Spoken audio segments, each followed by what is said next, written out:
Hello there, guys, and welcome back to the 6 Yard Banter, your front row seat to the Premier League's top six drama with a Chelsea twist. Yeah, it's Chelsea first and rivals next. So, yeah, welcome back, everyone, to another episode. Today, we've got some things to unpack. It looks like it's never going to end at Stamford Bridge.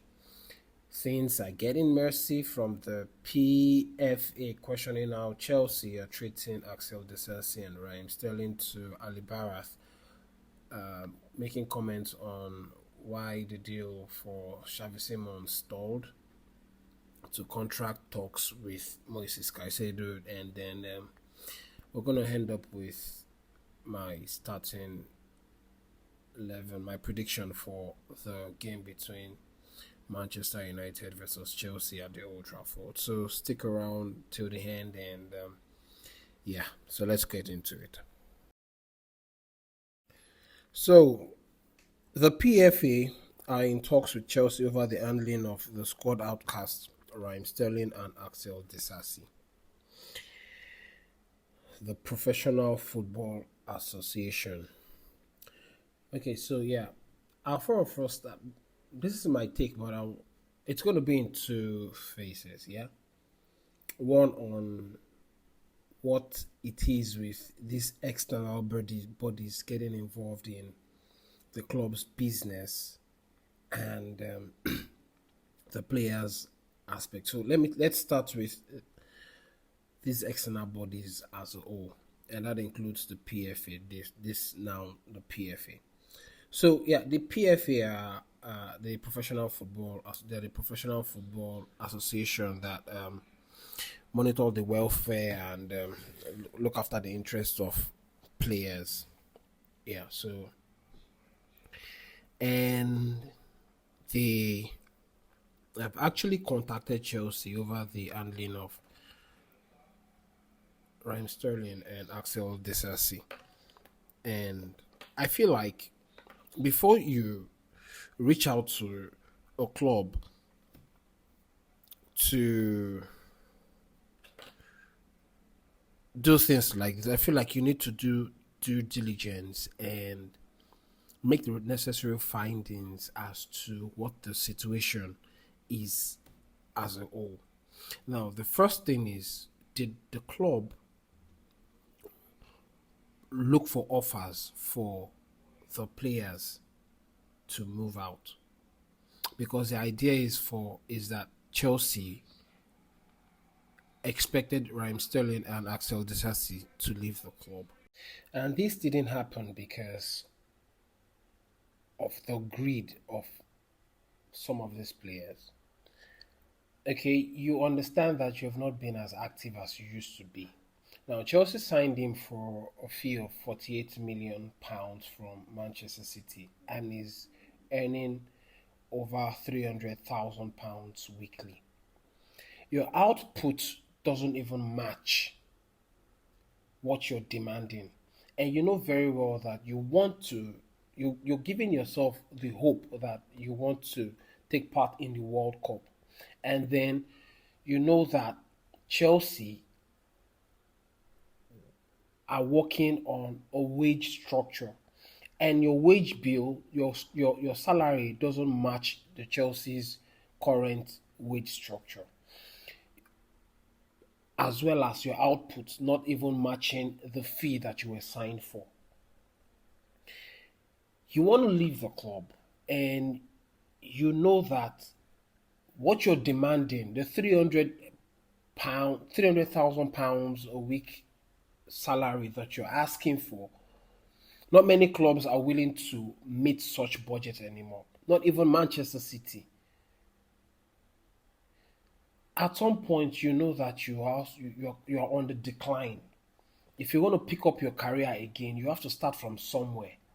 And that is where this player, Raheem Sterling and probably Axel Disasi, failed to recognize that they should have, at some point, accepted a lower fee, a lower salary that would be able to get other clubs to sign them.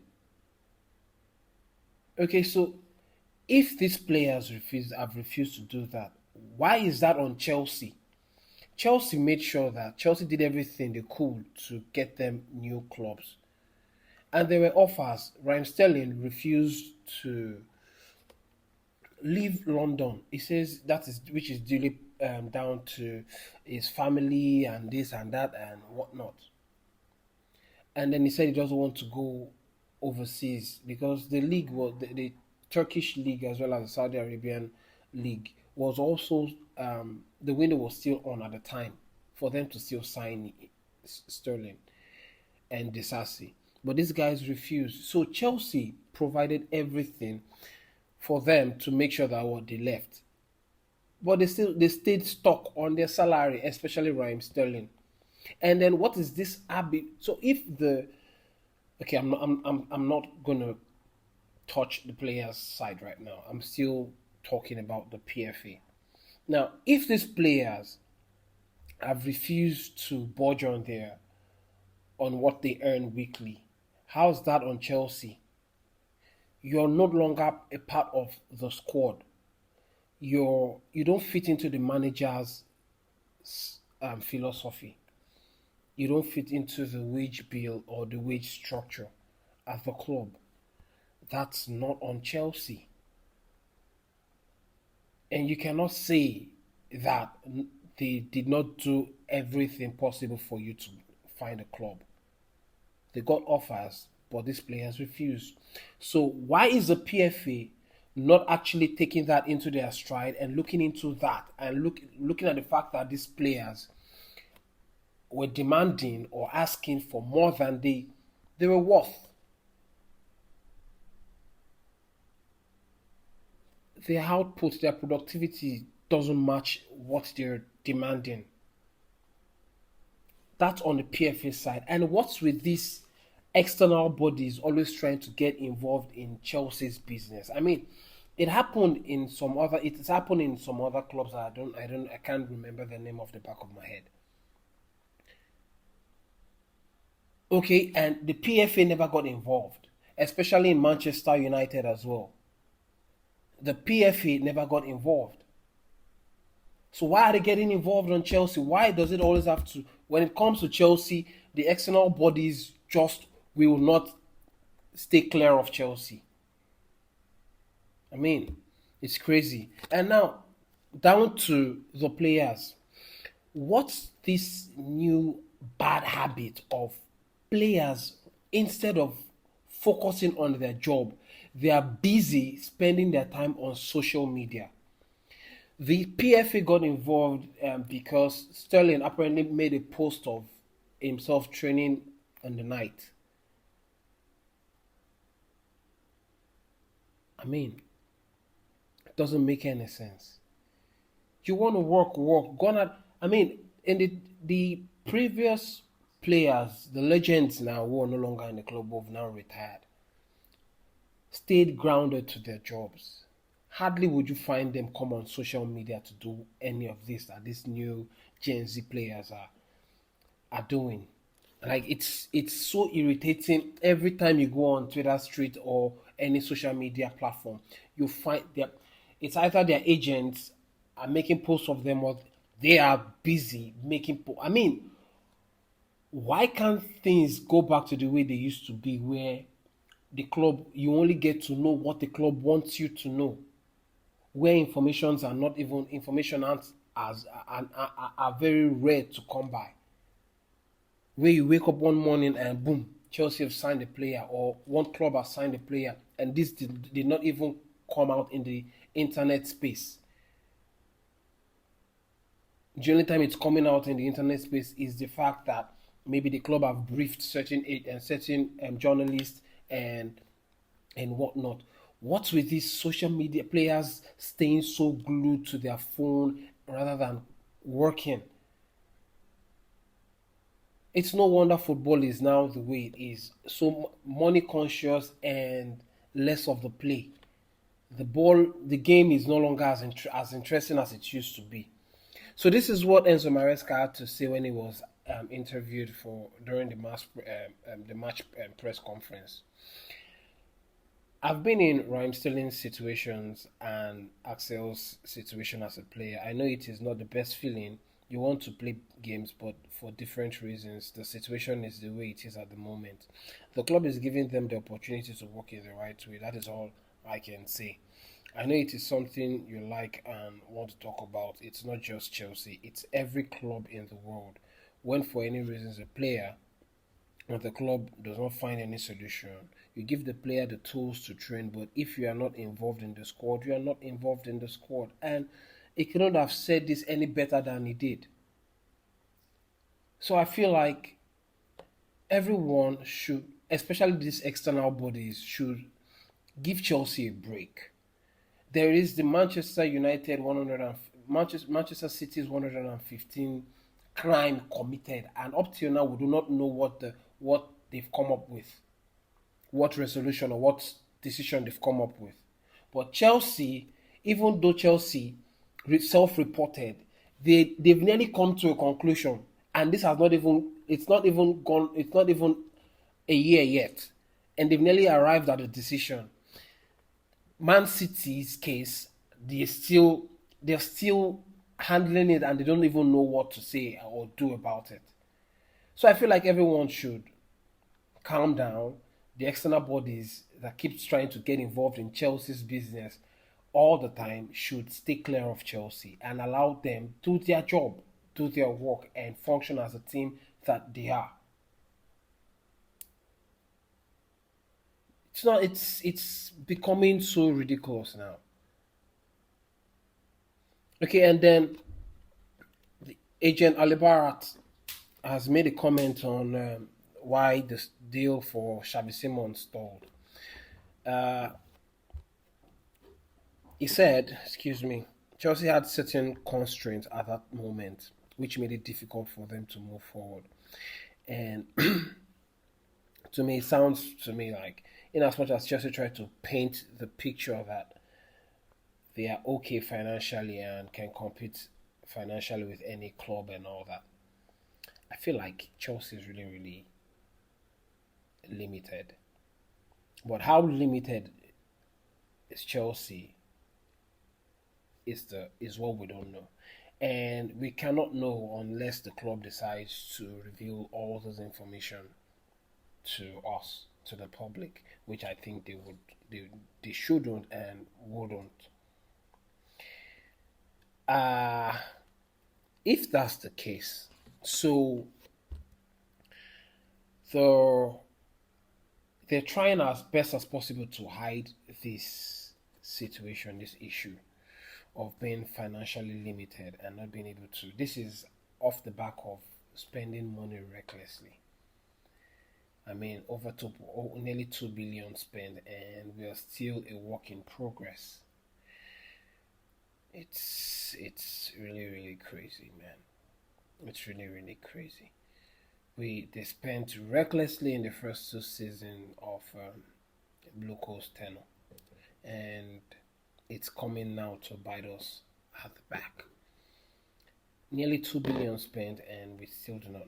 We're still a work in progress, and we could not even complete the signing of Xavi Simons, and we missed out on also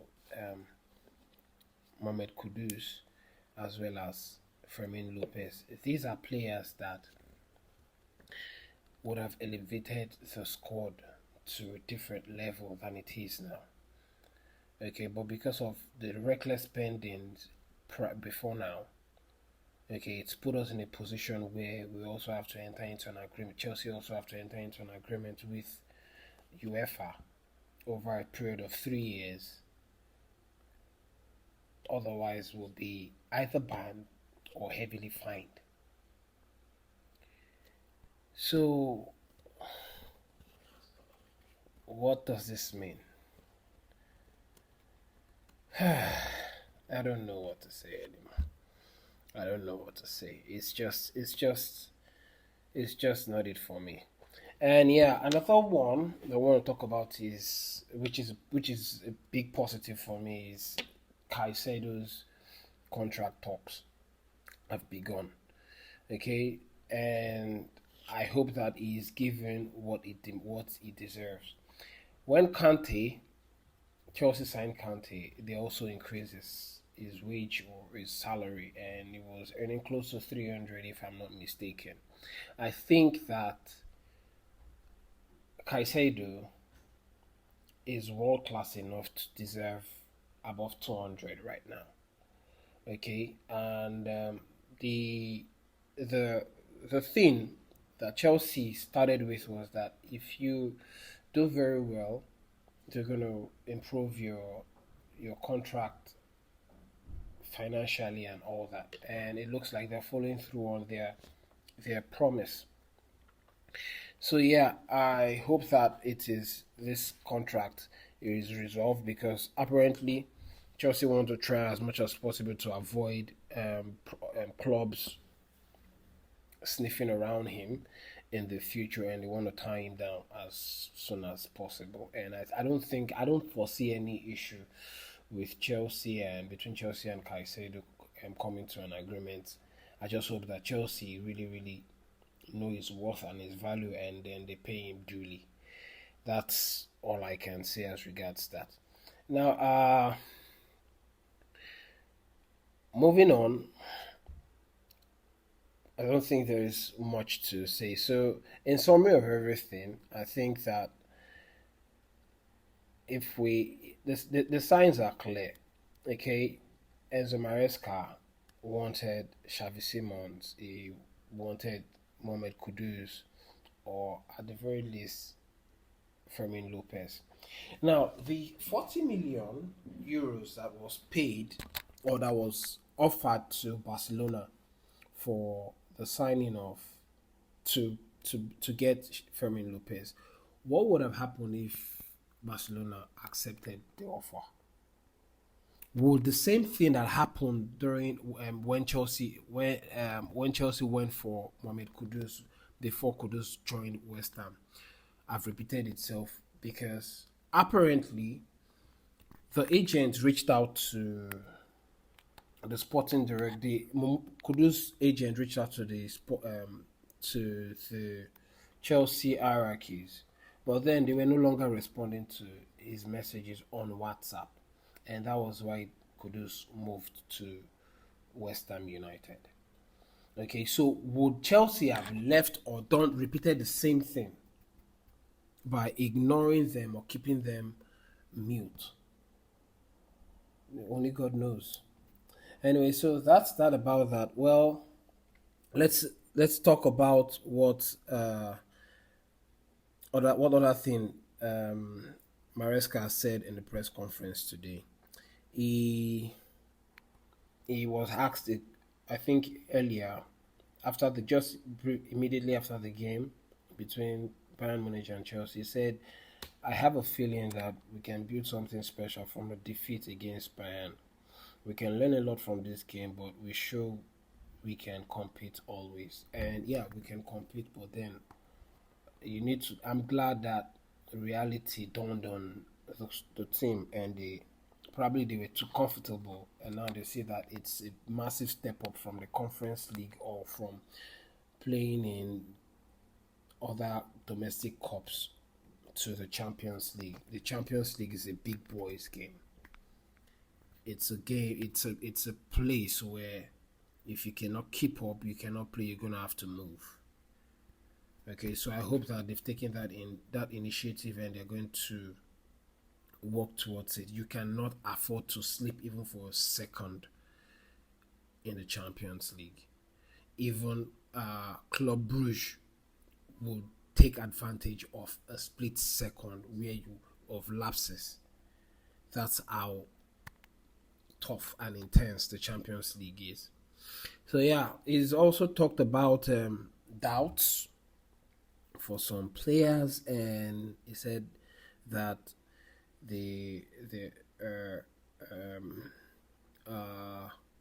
what did he say? He said that they're gonna have a training. They're gonna have their training this afternoon, and then he's gonna be able to understand what player will be playing. But then he confirmed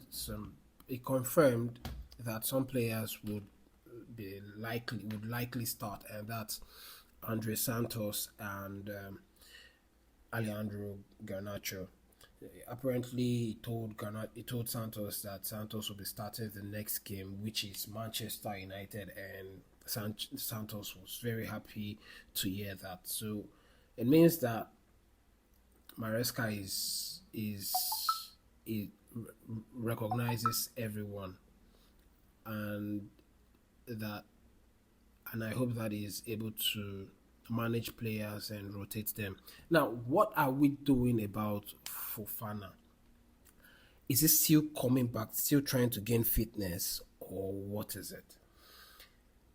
The the back line of Trevor Chalobah and Tosin can only get us or keep us in a top four fight, but it can never take us to the top of the table or take us to be crowned Premier League champions. And because of how fragile we are at the back line, maybe we might have to consider recalling Sarr from Strasbourg or Anselmino from Dortmund earlier than expected. Maybe because it's not looking. I'm not panicking, but then it's not too positive for me right now. Anyway, so Chelsea will be heading to Old Trafford tomorrow to face Manchester United, and even though Manchester United are in the mud, Manchester will also be Manchester United when it comes to playing against big teams, especially when they come up against Chelsea. And I don't want to think for a split second. And I'm not panicking now or having to say go into um, uh, panic. Okay, going to panic like most of the Chelsea fans are, because it's Bayern Munich, and we've it's been a long time since we played against a tough opponent like Bayern. What I'm not going to sit for or settle for is when we go to Old Trafford and we lose or bottle it against Manchester United. I don't even want a draw. We're going to have serious conversation if we have a draw tomorrow against Manchester United, because it's as it's Man United are in a deeper shit than you can think of. They are a mess of a club. So it is not even forgivable for Chelsea to go over to United, Old Trafford, and come back with a point at the very least. Or much worse, losing it. Because I cannot put it, I'm not going to, I cannot put, you cannot put it past Chelsea. They are this charity club. They know how to give hope to teams that are in a mess. So I hope that they will not do that this time around. Anyway, so that's all there is to say about it. Don't forget it. Let's quickly look at my lineup for the game between Manchester United versus Chelsea. So this is my starting and preferred lineup against Manchester United, and it's Sanchez in goal, Tosin and Chalobah at the centre back, Rhys James at the right back, and Cucurella at the left back, Caicedo, and obviously Maresca has confirmed that Santos will be starting against United. And I think it's good because I think that Enzo Fernandez needs rest. I think he's struggling. He played well against Brentford, playing from the deep side of the field. Okay, but I still think that he's struggling a bit compared to how he played in the latter end of last season. So yeah, with Palmer as the 10, Neto on the left, Estevao on the right, and Joao Pedro as the striker. In the substitute bench, you have Fofana, Badiashile, Hato, Achempong, Gusto, Enzo, Gittins, Garnacho, Buonanotte, and Lavia. He said that Maresca confirmed, said Garnacho was ready to start, but is it necessarily going to start? Well, you never know, but I think this is my preferred lineup. I would prefer for Garnacho to come on in the second half because it's gonna be pressure on him if he starts, especially in a club where they did not have a good handing. So yeah, on my prediction, I think that Chelsea is gonna win 2 goals to nil. That's all. Yeah, 2 goals to nil. Yeah, let me know what you guys think about this lineup and every other thing that has been talked about. What do you think about Chelsea's handling of Raheem Sterling and Axel Disasi?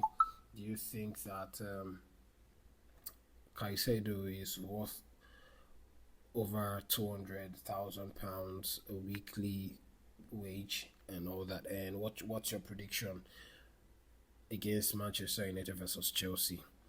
Don't forget to like, comment, and subscribe, and hit the bell so that you're notified whenever I make a post. Until we meet again after the game, it's Chelsea first and rivals next. Peace.